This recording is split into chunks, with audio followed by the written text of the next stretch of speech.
हिंद। आज का वीडियो काफी महत्वपूर्ण होने वाला है क्योंकि आज हम लेकर आए हैं दो महत्वपूर्ण प्रश्न। इस टाइप के जो क्वेश्चन है ना कि एकदम निश्चित तौर पे एग्जाम में पूछे जाते हैं, जिसमें से पहला सवाल है कि यदि दो संख्याओं का मौसा 25 और लसा कितना है 50 है तो दोनों संख्याओं का गुणनफल ज्ञात करें। अब इस तरह का सवाल हम बनाते कैसे हैं, अब ध्यान से देखेंगे। हल में हम क्या करेंगे, लिखेंगे तो दिया क्या है, तो दो संख्याओं का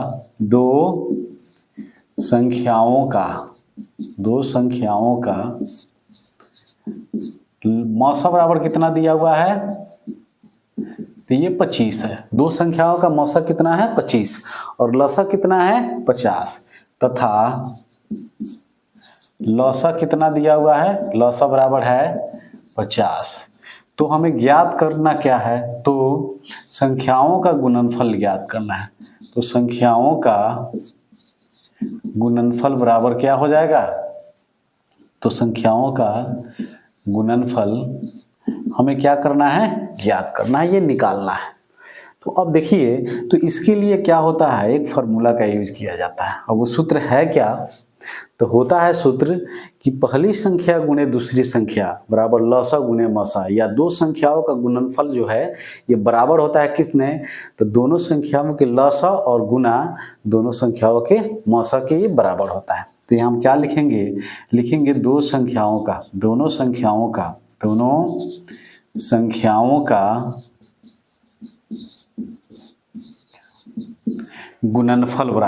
गुणनफल बराबर क्या हो जाएगा, तो ये होता है लौसा गुणे मौसा।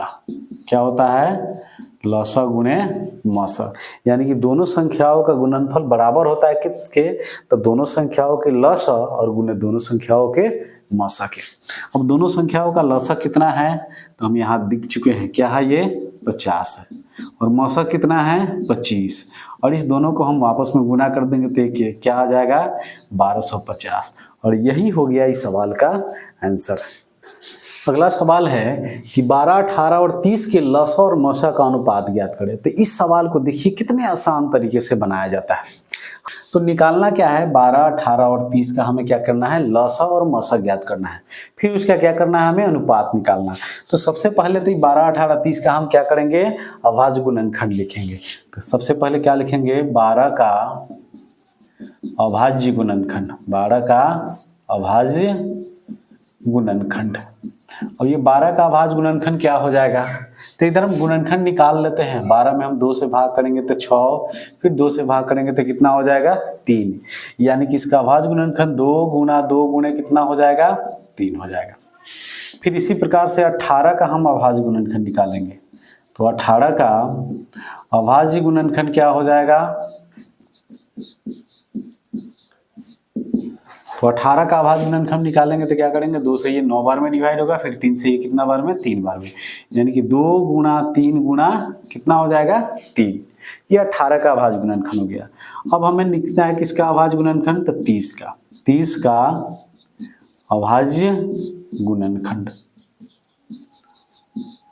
तो इसी प्रकार से हम 30 का अभाज्य गुणनखंड निकालेंगे तो क्या हो जाएगा, तो हो जाएगा 2 गुणे 3 गुणे कितना 5, और ये हो गया 12, 18 और 30 का अभाज्य गुणनखंड। अब सबसे पहले हम क्या ज्ञात करते हैं, इसका मौसा ज्ञात करेंगे। तो क्या लिखेंगे, 12, 18 और 30 का मौसा। तो मौसा हम ज्ञात कैसे करते हैं, तो मौसा हम क्या करते हैं, इस सभी अभाज्य गुणनखंडों में हम कॉमन देखते हैं कि कौन संख्या इन तीनों में है, उसी को क्या करना है, हमें लेना है। तो इसमें देख सकते हैं 2 इसमें भी है, इसमें भी, इसमें ही है, तो 2 ले लेते हैं, गुणा 3 इसमें भी है, इसमें भी है, इसमें है, तो 3 ले लेते हैं। बाकी 2 और 5 तो सिंगल है, ये है नहीं किसी में कॉमन, तो ये सभी में इतना ही 2 और 3 कॉमन था, तो यानी कि इसका एचसीएफ कितना हो गया 6 हो गया, यानी कि 12, 18 और 30 का मौसा कितना आ गया 6। अब हमें क्या करना है, इसका लसा ज्ञात करना है, तथा क्या लिखेंगे 12, 18 और 30 का लसा। तो लसा हम कैसे ज्ञात करेंगे, तो लसा के लिए हमें करना क्या है, तो देखते हैं कि अधिकतम संख्या का घात कितना है। जैसे इसमें अभाज्य गुणनखंड में 2 है और क्या है 3 है, इसमें भी 2 3 है, इसमें भी 2 3 क्या है 5 है। तो हमें लेना किसको है, तो 2 3 और 5 ये तीनों को लेना है। लसा में हमें इस तीनों को लेना है, लेकिन इस सबका अधिकतम घात लेना है। तो 2 का अधिकतम घात किस में, यानी कि 2 अधिकतम बार किस में आया है, तो इसमें आया है, 2 बार आया है, इससे ज्यादा किसी में आया नहीं है। तो क्या ले लेंगे यहाँ 2 गुणा 2। फिर 3 देखेंगे तो 3 अधिकतम किस में आया है, इसमें आया है। 3 भी कितना बार में आया है, 2 बार में, तो 3 गुणा क्या लिखेंगे 3। फिर 5 ये सिंगल है तो क्या लिख देंगे गुणा 5। अब इसे गुणा करेंगे तो ये कितना हो जाएगा, 5 3 15 3 45 90 2 180। ये हो गया इसका लसा। अब हमें ज्ञात क्या करना है, तो कह रहा है कि लसा और मसा का अनुपात ज्ञात करना है। तो अनुपात हम ज्ञात कैसे करेंगे, तो सबसे पहले जो दे रहा है ना उसको पहले लिखेंगे। तो लिखेंगे इसलिए अभिष्ट अनुपात बराबर, तो अभिष्ट अनुपात क्या हो जाएगा, तो सबसे पहले लसा, तो क्या लिखेंगे लसा और बटा में क्या लिखेंगे मसा। अब लसा इसका है कितना, तो 180।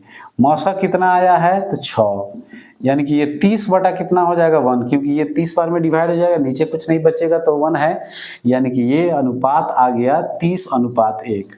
और यही हो गया इस सवाल का आंसर। तो आज के वीडियो में इतना ही, फिर मिलते हैं इसी प्रकार के और भी वीडियो के साथ। Thank you, wish you all the best.